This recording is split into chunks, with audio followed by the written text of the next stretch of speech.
Lesson 8-1, finding trigonometric ratios. A lot of students will struggle to say that word, just like I struggle to say struggle. Trigonometric. Or if you say it really fast, no one can tell that you did it wrong. Trigonometric. What we'll probably be saying in this class for short is we'll just be calling this trig. This is our trig unit, and this unit is super important to Algebra 2 as our algebra. Do we hit this in Algebra 2 yet?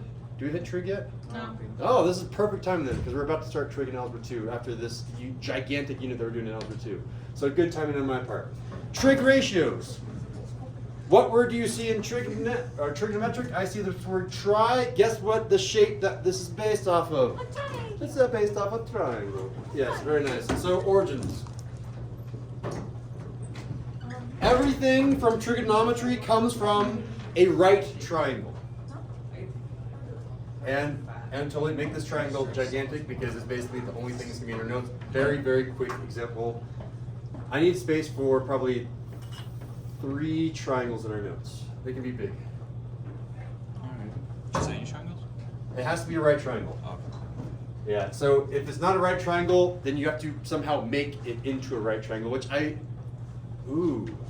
realizing that the normal thing that I do in geometry isn't in this unit. I might have to add on some lessons because law of sines and cosines typically is taught in geometry, but I think I saved it for Algebra 2. We'll see what I decide later. Anyway, for here. So they're both this shape. They're both what? They're all this shape. They're all going to be roughly the shape. I might twist it and rotate it or do something weird. Okay. All right. I do not know that angle. I do not know that angle, but I will go ahead and give them names. So I use the Greek names, typically lowercase Greek letters. So I'm seeing like a lowercase alpha, a lowercase beta. If you want to be cool, you could use a lowercase delta. You could use a lowercase kappa. We typically use those lowercase Greek symbols that are up there on the wall. So I'm going to use alpha and beta. So the way that you do an alpha is like a little fishy. The way that you do a beta is a B with a long stick. We have now labeled those angles. I could have called them A and B. I'm worried that like Solomon's moving his hand. It's like catching my eye up into the corner. Just wiggling. All right. And I will also label these sides. I'm going to label this one capital A, capital B, and capital C. There's something kind of powerful. Sean, if you're taking your test, you shouldn't be talking. Oh, sorry. I'm just leaving. You're looking for notes? Yeah. On the test? No. That's not what you said. What'd you say? Never mind. Got it, okay. I can construct a ratio. If I have this same exact angle here in a bigger triangle, don't write this down totally. If I have a bigger version of that triangle, the cool thing about our similar triangles, if this is still beta and that is the right angle, the ratio of B over A is going to be the same ratio as B over A. Maybe that ratio is 2 to 1. This will be 2 times as long as that one is. In order to name that ratio, mathematicians have come up with a word for, there's always that ratio. That part over that part. So I'm going to tell you all of these names of the ratios. There's 3 of them that you need to know. There's sine, there's cosine, and there's tangent. And again, all of these are just ratios. Sine is a ratio, and by the way, we don't typically call this sine. We usually abbreviate this S-I-N. If you read this as sin, then you're saying it wrong. This is called sine. Again, abbreviating cosine, we say C-O-S. We pronounce that cosine. You don't pronounce that cos. So cosine, and then you can kind of guess the abbreviation for tangent. The first three letters, again, I read that as tangent. I don't read that as tan. And when you're looking at a calculator, these calculators also have these buttons, sine, cosine, and tangent, abbreviated the same way that I'm writing up here. And now I'm going to tell you what these ratios are. Ratios is another word for fractions. So there's going to be a fraction, fraction, and a fraction. And I have to talk about a letter, which means I've made a mistake already, and I need to come back and switch this. So sorry, people that are taking notes. I need to have an angle that I'm talking about. So I need to say of what angle before I make this as a fraction. Sine of what angle is equal to the fraction. Cosine of what angle is equal to a fraction, and tangent of what angle is equal to a fraction. So I'm going to choose beta in this case, just to see how it works. I'm going to choose beta. Beta is going to be my angle of reference. Beta, beta, beta. If I'm looking at beta, sine is always going to be it's going to be opposite over the hypotenuse. So if beta is my angle of reference, in my notes I'm going to circle beta. If beta is my frame of reference, then the side that is across the triangle that is opposite of this angle, I'm going to label that opposite. It's on the other side, therefore it's opposite. The farthest away from beta. We always know that this is called the hypotenuse. It's the diagonally one. The diagonal one is opposite of the 90-degree angle, so this is going to be called the hypotenuse.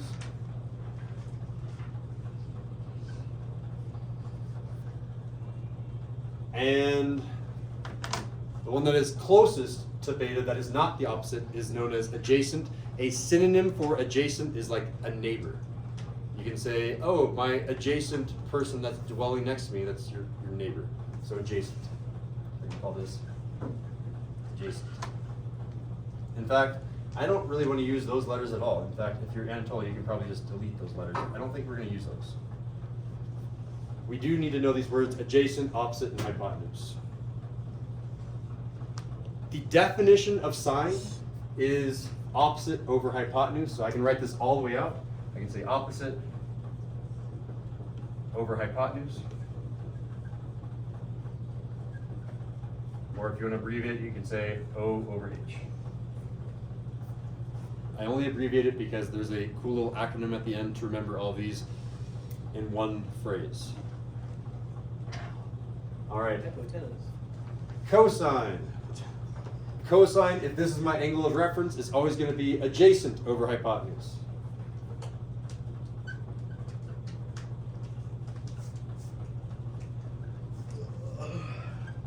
And again, abbreviated A over H, just for the first letters. And which two have we not used? What pair should we use? Can you guys see it? Opposite and adjacent. There it is. Opposite, adjacent. Or I can think of this as O over A. So I'm going to show you how to memorize this in one word, and we're going to do some examples, and then we'll be done with the notes. Why is this stuff even useful? This whole lesson doesn't really do a good job of explaining why they're useful. Tomorrow's lesson explains why they're very, very useful. You can find any angle given some sides. If you're saying, oh man, I need, like if the customer is asking, oh, I need a 33-degree angle because I think that looks really nice, I can tell you exactly how much lumber to use there and how much lumber to use there to get that exact angle. All right, how do we remember all of this stuff in one simple line? Have you guys ever heard of SOHCAHTOA?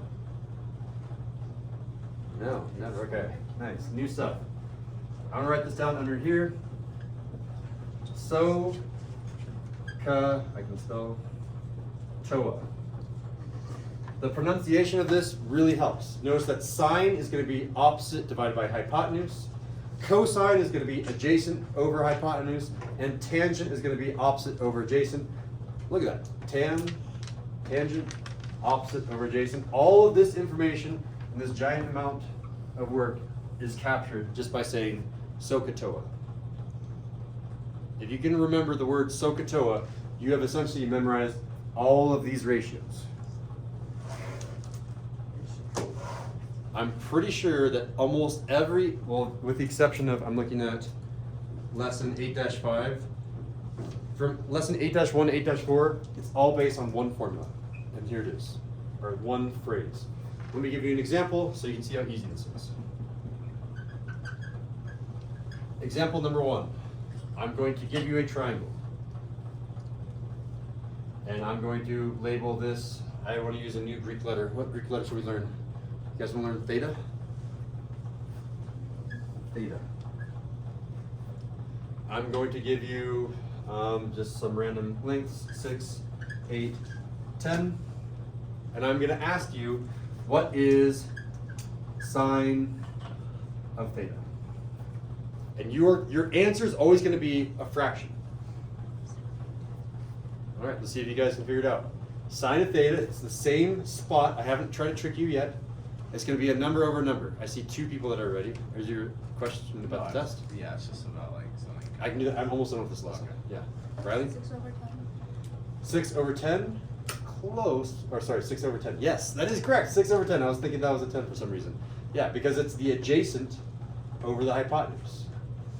Ooh, but adjacent over the hypotenuse is that one. I was looking at that one. So really close. If it helps you guys, label the one on the other side as the opposite. You can label that as an O for opposite. You can label this one as an A for adjacent and an H for the hypotenuse. And sound out SOHCAHTOA. S is O and H. Your answer is going to be O divided by H.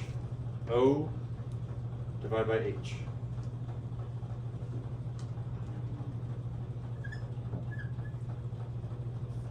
And I mean, you can simplify that and say it's 4 over 5, but there's your answer. Do you always give us the like sine, like cosine? I'll say, what is sine of this angle? And your answer will be a fraction. Let me give you another one. Cosine of theta.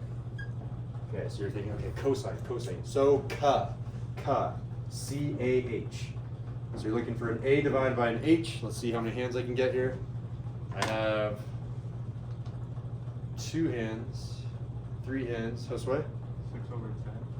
6 over 10. Again, A over H. A over H is correct, so it's going to be 6 over 10. All right, let's try the final one. What about tangent of theta? Someone new. Tangent of theta. If it helps you can sound out SOHCAHTOA. TOA sounds like OA. O over A. O divided by A. O divided by A. Claire? 8 over 6. 8 over 6. That's the type of question I'll be asking. So I would consider that one to be an easy question. I'm going to give you a slightly harder question. Oh, right. Up above the. It's an O, H, All right, let me do a quick check-in. Just on example 1, can you guys give me a fist of 5 on example 1 so I can see what you're thinking? I'm almost done. Give me example 2, then you can go. All right. So David, let me try to ask you the next question then. I'll have to make it an example 2 then. Do you have a question for me, David? Can I help you get from a 1 to a higher number? I still haven't Okay. I mean, your answer is always going to be a fraction. It's going to be one of these numbers over another of these numbers. My answer is always a fraction. So let me give you an example 2.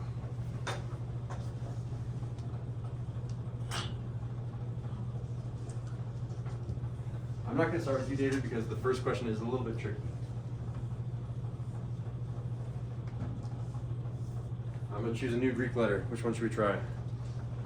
Should we try a delta? Let's do delta. So I'm going to ask for sine of delta, cosine of delta, and tangent of delta. All going to be some fraction. And let me make up some numbers here. Let's make up 5, 12, and 13. Okay, the hardest question, not for David, but for someone else. David, you can still answer if you want. If this is delta, what is the hypotenuse? Which of these numbers is the hypotenuse? With a quiet raised hand. You have to analyze hypotenuse, opposite, and adjacent first. I only have one hand that knows the hypotenuse. Which of these 3 numbers is the hypotenuse? Riley? 13. 13 is the hypotenuse? Why? Because it's across from the 90-degree angle. Yeah, it's opposite of the 90-degree angle. It's on the other side of the 90-degree angle. Excellent. All right. What is the opposite side? If this is my angle of reference, what is the opposite side? Is it 5 or 12? What is opposite of delta? It's a 50-50 coin toss. It's either 12 or 5. Let's try it. You gonna try it, Julie? No. Claire? That's fine. It's 5. On the other side is the same thing as opposite. On the other side of delta, this is an O for opposite. Which means by process of elimination, the adjacent is 12, and that makes sense because this is the non-hypotenuse. Yeah, water, yeah, fine. We know that that's the hypotenuse. The other side length that is close to our angle is adjacent. It is next to the angle. Adjacent and next to are synonyms. All right, so then I come back to David. David, using the letters A, O, and H, using these letters over here, what is sine?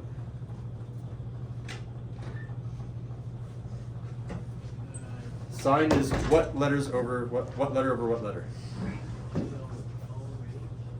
O over H. And what's O over H in terms of this triangle?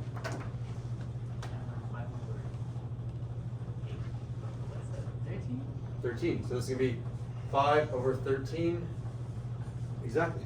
Done. That's how easy it is.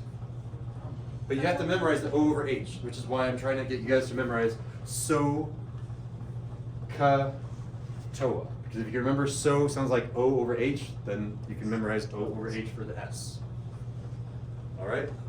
Let's go to Julie. What letters do I have for cosine? What are my 2 letters for my fraction for cosine?